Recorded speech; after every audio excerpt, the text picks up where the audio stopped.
growing concerns over loan sharks targeting grant recipients, especially elderly people, who continue to be targeted by unregistered and informal money lenders. According to a new report titled Collaborations to Curb Indebtedness, elderly people face illegal interest rates between 30% and 100% per month, or else their SASSA bank cards and ID books will be kept as a loan collateral or security. For more on this, let's now bring in someone who was involved in this report, Amanda Rinquest, National Education and Training Manager at Black Sash. Amanda, very good morning to you. Thank you so much for making time for us this morning. Very, very, very important work I think that you guys have done here. And at the core of it for me also speaks to this question which has really concerned me as well, and that is a lack of financial literacy. But tell us what your investigation has found. Firstly, good morning, Alvin, and morning to your viewers. Yes, this has become quite a rampant problem as the cost of living continues to increase, as people can't afford basic services and their basic needs. The social grant is far below what Stats SA says is what people need to survive. People are obviously seeking additional income, and where they can't get that, they're having to.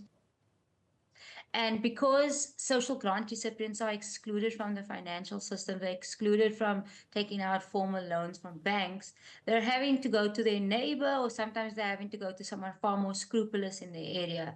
This is where loan sharks, often referred to as mashonisas, come in. And we've seen that this problem, like you've said, has resulted in people's SASSA cards being taken away, ID cards being taken away. And there remains, as you've also pointed out, an important need to have financial literacy around what it means to take out a loan from a mashonisa, from an illegal, and what the consequences can be. So yes, one of the key findings is not only just collaboration, but collaboration in the pursuit of financial literacy and financial education for people. Yeah. Tell us about the experiences of some of the respondents during your community engagements and so forth, what they had to say about the experience with some of these loan sharks.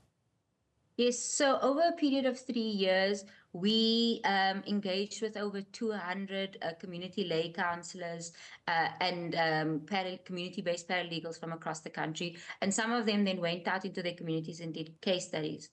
One of the most astonishing case studies was in Newzroom, where a mother reported that the mashonisa, the loan shark, keeps her SASSA card, and every third of the month when she gets her grant, draws the money and buys her a 10 kg of milli meal and some bone beefs, and then that is what she's left with while she tries to repay the loan. In the same area in Newzroom, the same mashonisa had to have the school principal come and intervene because to try to get his money back, he took the children's school books and the school textbooks, and obviously those are department issued, and the principal then had to try to do a mediation process. And this is, this is the kind of social issues that mashonisas are creating, where the school principal is having to mediate between the parent and the mashonisa to get the child's textbooks back.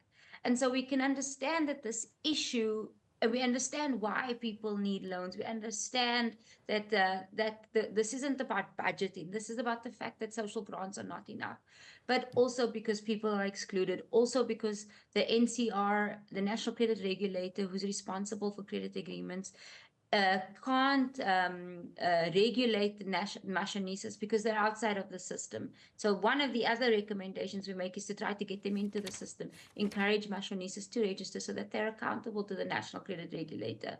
That is among the several recommendations we make. Yeah, and that point for me is so important about people that are excluded from accessing credit. If you take into consideration, for instance, when we speak about the missing middle when it comes to funding for education, or when we speak about people who can't afford or wouldn't qualify necessarily to get an ordinary mortgage from the bank to buy a home, that government has come up with a plan around how do we deal with those particular population groups. But we still don't have an answer around how do we respond to people who are poor, some of them in the majority, who also do need access to credit, but unfortunately, they do not meet the minimum requirement to get any formal credit. Which, again, I think is a bit of a misnomer. One is that we know that this is also, Postbank was set up originally to allow this kind of credit agreement for poor and to bank the unbanked and to provide credit facilities. But we know Postbank hasn't been able to reach its mandate over the last few years for a reason that you must have me on your show for another time. But the other thing that you're saying about you know, there's too little money for them to have a credit agreement. If you look at at a pensioner, for example, someone who's 60 years old and who probably takes care of their family and their grandchildren with their pension, the pension is 2,000 rand a month. And it's actually, you know, social grants are such a big and important part of the country that they are stable, that that's the social grant recipient knows that SASSA will deliver the social grant. And it's kind of a guarantee to a credit facility that for the lifetime of that social grant recipient, that 60-year-old, they're going to get a social grant from the government. So why shouldn't they be allowed a more fair way to take out credit? This isn't about encouraging credit. This is also about recognizing that there are people who are being excluded from the financial system.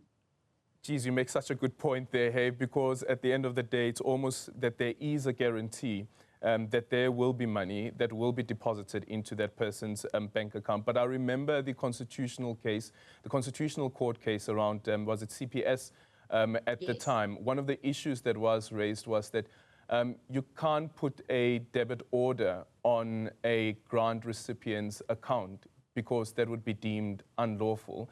So how then do we deal with the repaying of the loan if the law says that you can't do that? This is exactly thank you so much for bringing this up, Aldrin. That is exactly the point of the report, is that there must be collaboration. The Department of Trade and Industry and the Department of Social Development are not speaking to each other on this point. So Department of Social Development has said rightfully, or importantly, no debit orders off of a social grant, especially because social grant recipients have in the past been manipulated with the whole Butterbillet Dlamini case. So now there's a 10% cap, and that's only for a 10% debit cap for funeral policies. But the Department of Trade and Industry has on this issue said people have the right to trade. It's a constitutional right. People have the right to take out loans, and so they're encouraging people to take out loans on their SASSA. And so why we call this collaborations to curb indebtedness is that if these two departments, as well as the National Credit Regulator and the banks, can come and collaborate to find out how we help people who are struggling, who suddenly have a family crisis, but they're a social grant recipient. We all know we have a funeral and suddenly we haven't planned for that. How these departments can collaborate so that we have a more a fuller and more protected way to address the issue, then that's going to be important. We do want to protect social grant recipients from scrupulous. Yeah.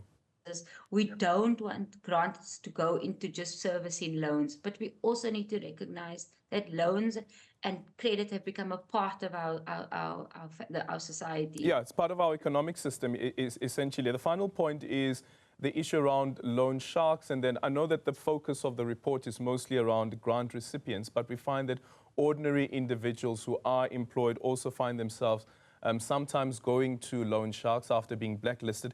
And I remember specifically even with the Marikana case, with the Marikana massacre, what was found to be at the core of some of the issues there were the money that was given by loan sharks to some of the mine workers who in the end failed to pay back the money. Well, I can't speak on the Marikana issue and whether that was I don't think that was at the center, but I do think that loan sharks have become a big part of even the working class and middle class, because the idea of the financial system is so scary, and because there isn't enough financial literacy. The idea of taking a loan from the bank has become scary. It's far easier, far more acceptable to go to your neighbor. We've always done that. We've borrowed from the people we know. We feel like that's a far safer option. And so people have taken. Remember, mashonisas are not just these formal kind of mafia guys that we see in the movies. They're also sometimes just your neighbor, the person who runs the stokvel, the spaza shop owner. And so it is this idea of going to someone familiar. And that has become an issue that's not just affecting social grant recipients. And the police don't want to get involved in those because they say, well, this is a freedom of choice. You decided to get into this illegal contract. But when crime is being created where people are being threatened, when mashonisas are using scrupulous ways to get their money back, that is a crime issue. And it's something that affects not just grant recipients, but everyone who's struggling because of the rising cost of living. Yeah, and sometimes those very same police officers are clients of those mashonisas. But thank you so much for your time, Amanda.